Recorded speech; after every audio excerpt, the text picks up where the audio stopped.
Friday. WTF. Welcome to Friday. You know how we do around here on the Fridays, right? I don't know what it means where you are from. Over here, it means welcome to Friday. Get out of the gutter. Anyways, let's see what's going on over at our news desk, and we're coming right back. Good morning. The island's 57th homicide occurred in Piat Grand Riviere. 53-year-old Gregory Louison was shot to the torso a short distance from his home. Whilst I went in the shower, I had a shower, and then my brother, Teddy, who was down the road as well, he came running up and he told me that this is what happened down there and he's lying down on the road, he has gotten shot and that is it. So when he told me that, I went down the road, I just put a robe on me because I had my nightgown. I put a robe around me and then I went down the road. Louison was gunned down just 3 days after the 6th anniversary of his son's death.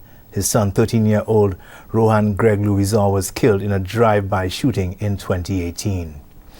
The Minister for Health has repeated government's determination to resolve the plethora of issues affecting the local health sector. We have seen at our various health facilities, professionals living. We have seen nurses living, going to other countries. We've seen professionals living, and therefore when we see in whether it be the St. Jude Hospital, the OKU, the Soufrière Hospital, the Crozile Polyclinic, from time to time we have professionals who leave, and we try our very best to cause new professionals to come in. We know that in the health sector in general, we are working to see what we can do to encourage professionals to remain. The minister also says the administration is working overtime to deliver the St. Jude Hospital. A recent webinar hosted by the Organization of Eastern Caribbean States, OECS, underscored the need to accelerate the full implementation of free movement in the Eastern Caribbean space. President of the OECS Business Council, Gordon Charles, in particular, made a case for how businesses and industries will gain from this. This year actually marks the 14th anniversary of the signing of the revised Treaty of Basseterre, establishing the economic union among 7 of our small island developing states in the OECS. And this milestone is not only a testament to the shared vision of our leaders, but it is certainly representative of the commitment of our people to creating a unified and prosperous region. The benefits that flow from the OECS Economic Union are very clear. Citizens of protocol member states are enjoying significant privileges under the free movement of persons regime. Other benefits of the free movement of people regime include hassle-free travel, improving the quality of life for citizens by allowing them to move across borders for education, and the stimulation of innovation. Traffic was backed up along the John Compton Highway on Thursday after a gray Suzuki Swift collided with a black Toyota Rush and went over the median barrier onto the opposite lane. Well, I come from in by Beachcomber, and when I reached in the gap, I checked. There was 2 vehicles way to the back in the corner I was coming. I think I come up. When I reached here, I just a blow. The hit, and I just feel a blow in my head, and I saw the vehicle gliding on the wall. Neither driver sustained any serious injuries, and they are both happy to be alive. These are your top stories. Thanks for watching. Good morning. Thank you, Kendall. Let's take a short break and come right back.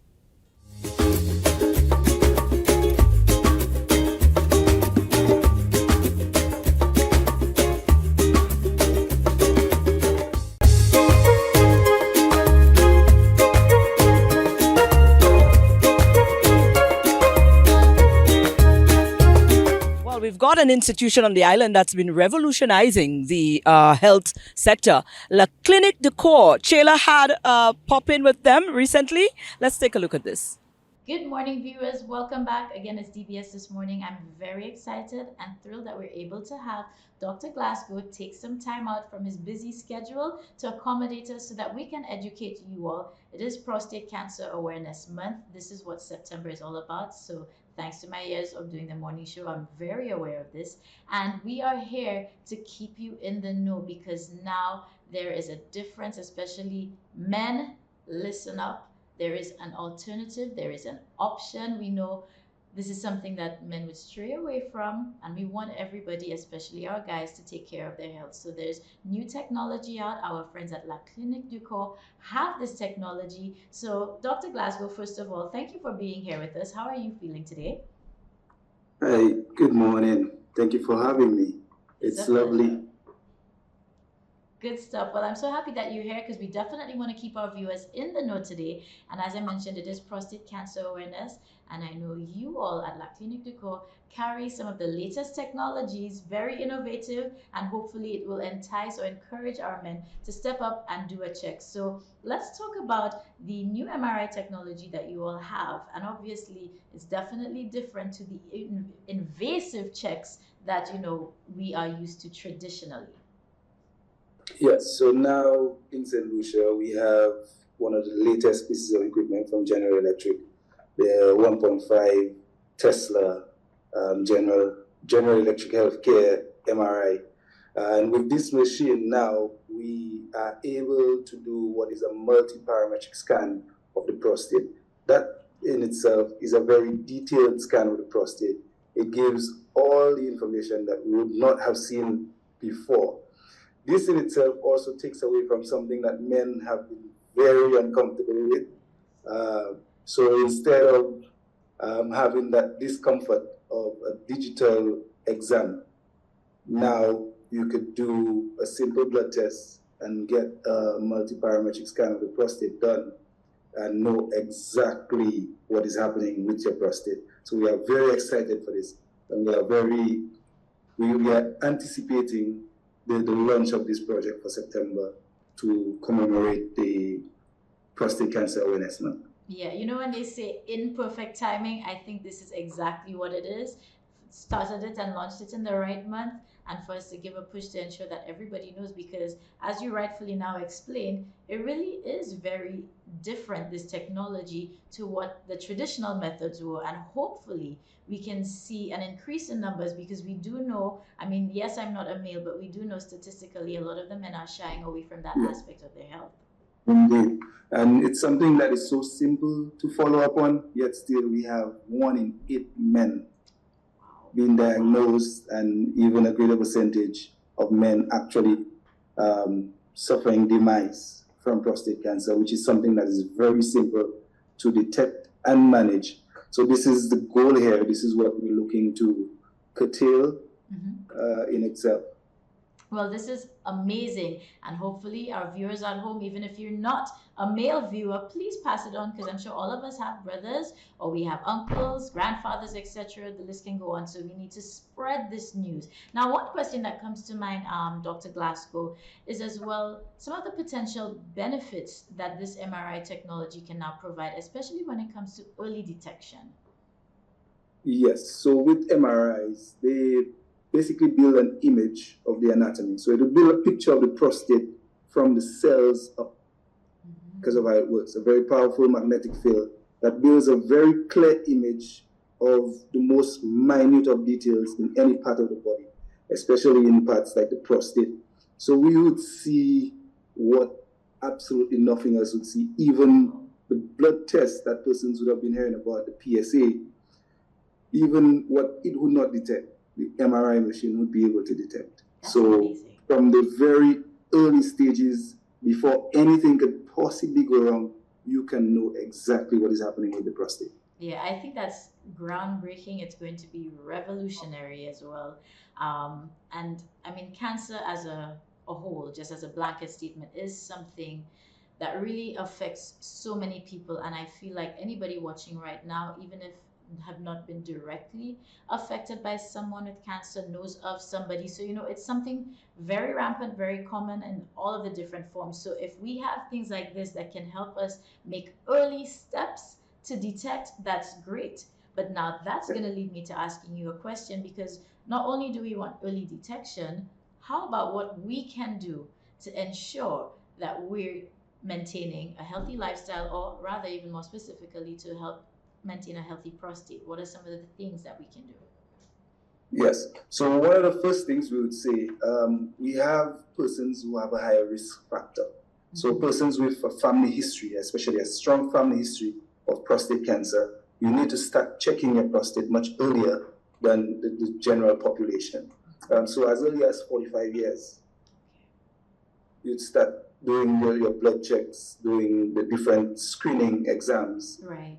For example, this very one that we're talking about, the multiparametric scan, to ensure that there isn't any early signs, or to detect the early signs, I would say, of any cancer, any prostate cancer. So from age 45, we highly recommend that you start checking your prostate, especially if you have a history, you have a higher risk of developing prostate cancer. All right. I hope our listeners are not just listening, but paying very good attention. What would be some of the warning signs if in case, you Yes. know, you have issues there? So there we have the biggest issue, that when it comes to prostate cancer, you don't get any signs until it's advanced. That's why we have the screening, and we highly recommend screening. So when it comes to prostate cancer in itself, warning signs don't come until it is in an advanced stage. However, with the hyperplasia or the enlargement of the prostate, that you will have signs of. Once the prostate is enlarged, you'll start having urinary symptoms, as in persons who have what is nocturia, as in they get up a lot at night to urinate. When you go to urinate, you would have what is hesitation. So it will take a long time to actually start flowing. Even if you feel like you need to go, you have the urgency, and you need to go, you actually get there, and you have to wait a while, or actually push a bit to start urinating. So these symptoms, these signs are all part of the enlargement of the prostate. However, unfortunately, and that's why it keeps becoming an issue, because you go on and feel absolutely nothing until it is that time when it's at an advanced stage, when you start having symptoms. So to avoid that, that's why we recommend highly the screening, which is the PSA test, getting your PSA done. You could have ultrasounds done as well. But for this month, with the technology that we have now, we are saying you could have full detail, because you could get an ultrasound done, and you may still have to do further testing. So now for this month, we've actually slashed our prices up to 60% on multiparametric scans, to ensure that everyone, if you're thinking about it, you don't have to hesitate, and you get that scan done. Absolutely. Now, you see, this is the news that we want to get across. So now I feel like everybody should have an understanding a little bit more about the prostate cancer as well. And now we have even better options with the technology. So please, St. Lucia, remember that La Clinique du Corps has a special going on. So spread the word again to all your male friends, family, whomever, so people can really take advantage of this, because I do think that this is revolutionary. And again, it gives people an opportunity to enjoy a longer, healthier life, because I feel like we are losing so many to cancers of so many sorts. It is going to be nice if we can step up in some way, take advantage of the technology so that we can help ourselves.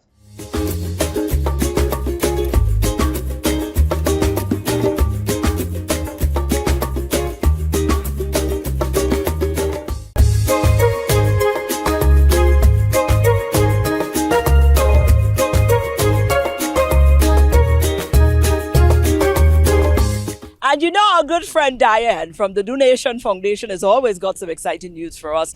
As a matter of fact, the Good Deeds Conference, the regional conference, well, you could say it's international conference as well, because you've got directors all the way from Israel who's going to be culminating on the island of St. Lucian for this as well. Here is Diane. We caught up with her.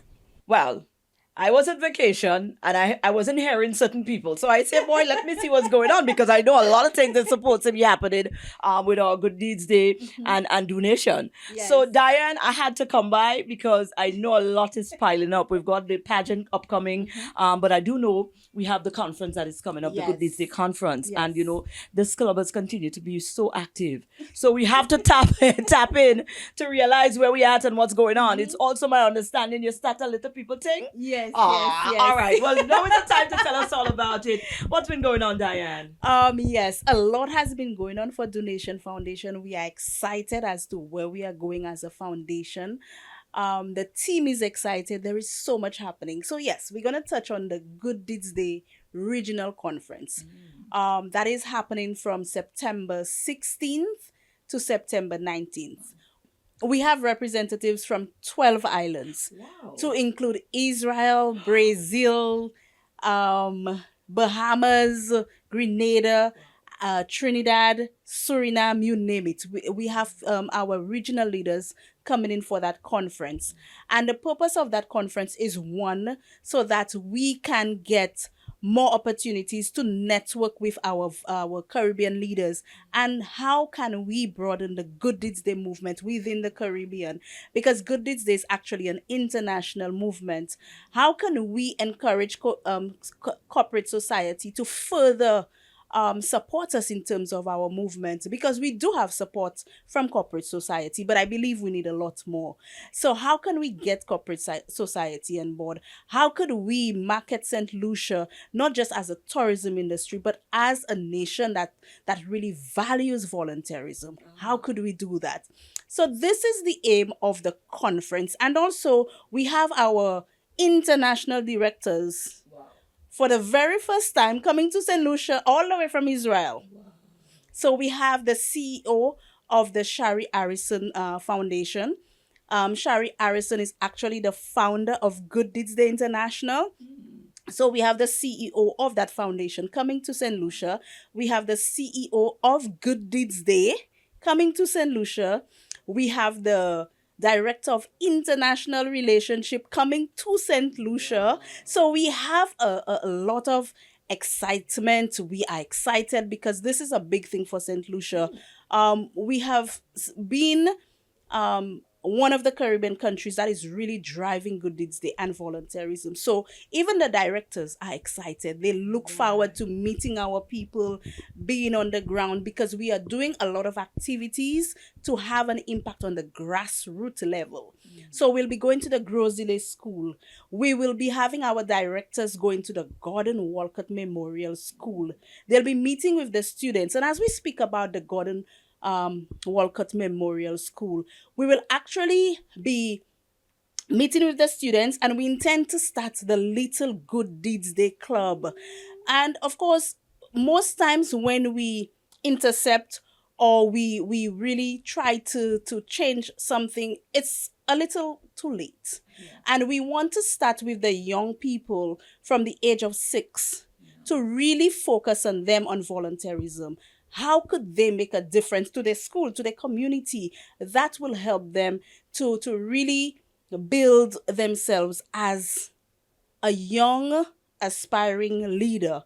And sometimes, how can we involve our youth from the early age? So that is where the Little Good Deeds Day Club is coming from. And of course, our directors will be getting to meet the students. We'll be working with the students of the Grosile School as well. We'll be walking through the community of Grosile. We'll be having lunch in Grosile. So our leaders from the region will not just be coming to St. Lucia, but they will be getting to experience St. Lucia and our unique, our warmth, our love, our care, known to us as the people, known about us as the people of St. Lucia. So over the next few days, our leaders will be going around. They'll be meeting with different stakeholders. Yeah, I was about to ask And you also, yes, they'll be meeting with different stakeholders. And also, we'll be really taking, allowing them to meet with the corporate sector. So part of the conference is where we're going to have a business mixer. And all of the companies that have been supporting Good Deeds Day is invited to that business mixer. So they will be getting an opportunity to meet with the regional leaders and the international directors. And also, to really add to that, we'll be having a panel discussion on volunteerism, on corporate society involvement in Good Deeds Day, and the impact that they too can have, not just in St. Lucia, but around the region. Right. But you're saying that this is open to just those who are already on board. What about opening up this to, possible future sponsors? Well, yes, we intend to do it, but then for now we are just looking at the because of the capacity. Right. So we would want But would that be a recorded something that could be played back so that they could get to see it? Because I think that conversation is where we need to go if we're trying to get them on board. Those who are there already, But if you try to get the new ones, I think the panel discussion will be a good way for them to be able to be part or hear of the conversation and how it is that their assistance will how far it would go as well. It's just a suggestion, Yes. how we do. Actually, it will be recorded. It will be televised. But it's our way of saying thank you to corporate society for supporting us. And also, like you say, we it's if any corporate organization would like to be part of that conference, we are happy to extend an invitation to them. So that this is it's really exciting. We look forward to it. It's a history in the making for St. Lucia because, of course, the directors, that's the first time they are coming to the Caribbean and the first time coming to St. Lucia. So everything is really coming on board. The Little Good Deeds Day Club, the second regional conference with all our directors for the first time coming to the Caribbean. So it's exciting.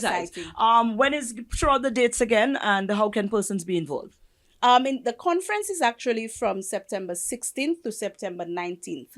We have invited all of the volunteer organizations, the St. Lucia Blind Welfare, the Salvation Army, the Kiwanis Club of Castries. We have extended invitations to them that they can be part of the conference as well, because they too, whenever we have our good deeds, the activities, they are part of it. They participate in the activities because it's all about collaboration. It's all about working together for the common goal. Wonderful. So we look forward to that from the 16th, running for 1 week, from the 16th to the 19th. Yes, the 16th to the 19th. Wonderful. And we could follow everything on donation. Donation Foundation. That's our Facebook page, or we on Instagram, Donation Foundation.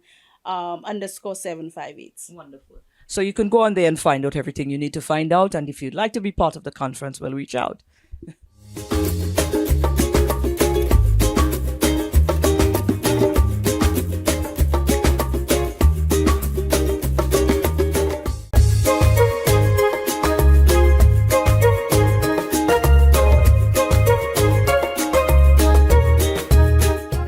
And welcome to this morning's SocaCize session. Leading the wine is Sarah and myself, Shani. Let's get ready to flaunt with the SocaCize.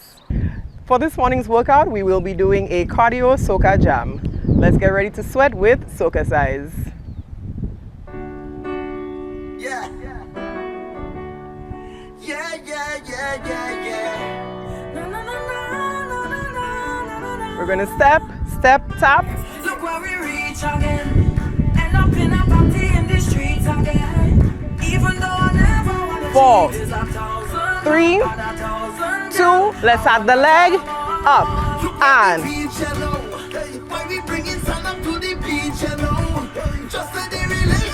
4, 3. Now we're on the stage, we're the backup dancers. Let's go, twist. Roll it. Hey. I don't know about you, but I'm ready for the road. Let's go.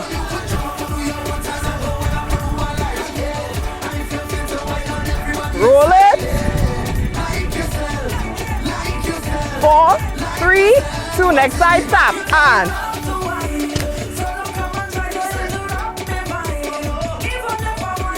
4, 3, 2. Let's have the leg. Let's go. Hey. 4, 3, left hand, and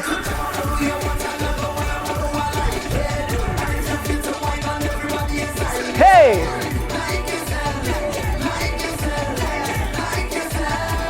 Again! Hey! Let's go! Foot side with the knee. And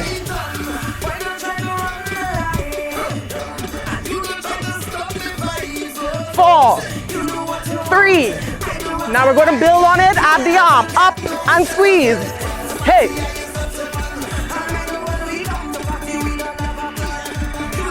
4, 3, 2. Let's go. All right.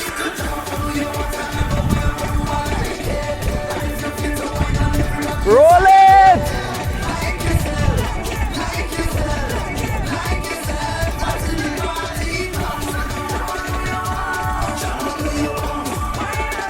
Roll it. We're going to the other side with the arm. And